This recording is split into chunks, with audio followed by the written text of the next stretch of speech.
Creativity is an addiction. Your mind is constantly creating things. It has to. That's what it was designed to do.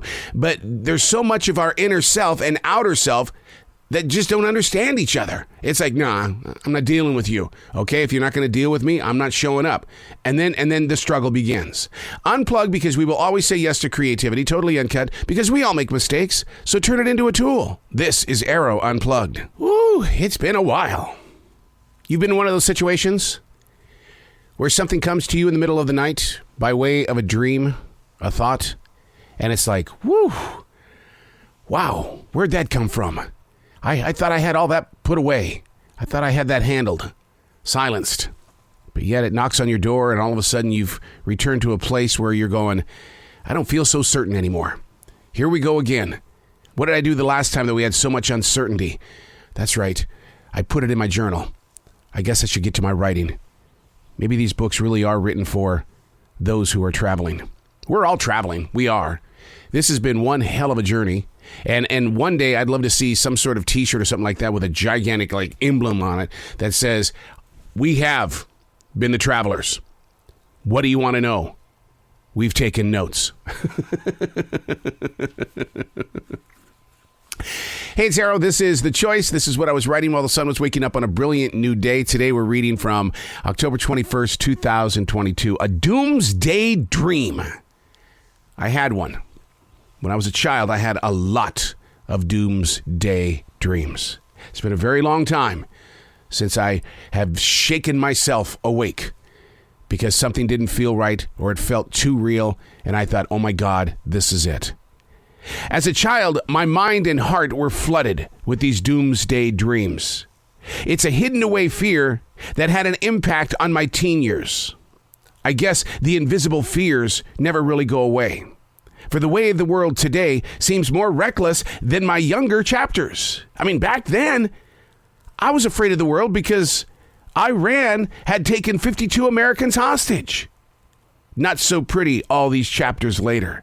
This mess in and around Ukraine, North Korea's constant threats and tests, China and Taiwan. And here's the good old US of A. We got it. We got it. We're going to protect the planet. And we're going to protect the universe as well because we hit a meteorite up there with a rocket and moved it. So that means we are the protectors of the universe. In the dream, I was listening to a radio station for its information and how it was coming to them and how they were trying to make sure that they got the news straight. They were playing an air raid signal in the background. We had taken cover the best that we could beneath the house. There was never anything destructive inside the doomsday dream, just the experience of being informed. Then you lay awake in bed, doing all you can to clear your head. And if you think I'm the only one having this dream, come on, you got to be honest. One of my very good friends is currently in Ukraine. He's a journalist, Joe Lindsley. We've created a podcast.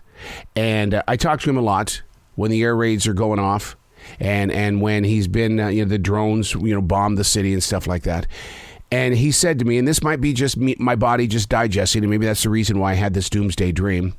He said to me, even while I'm sleeping, I hear bombs. And then when it's actually happening, I have to wonder, am I dreaming or am I awake? This is what Joe goes through every single day. But yet, he's on that road in Ukraine, getting the story, helping the soldiers, helping real people, because that's what his calling is. He's been there since 2020. He got trapped in Ukraine because of the pandemic. They wouldn't let him go because, you know what? Everybody was closed.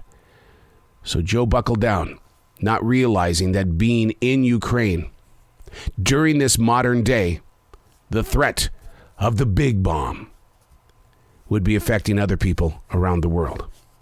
Are you having these dreams? Do you want to reach out to somebody?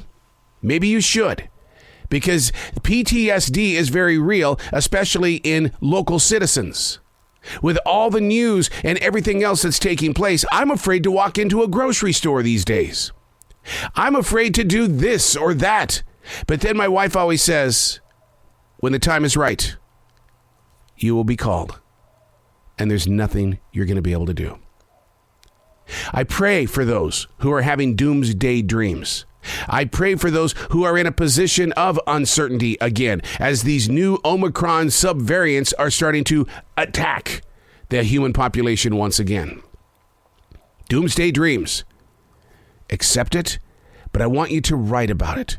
Get it on paper. Get it out of your system and get it somewhere where maybe you can learn something from it. Maybe you're being prepared. I'm Arroe, and that's what I was writing while the sun was waking up on a brilliant new day.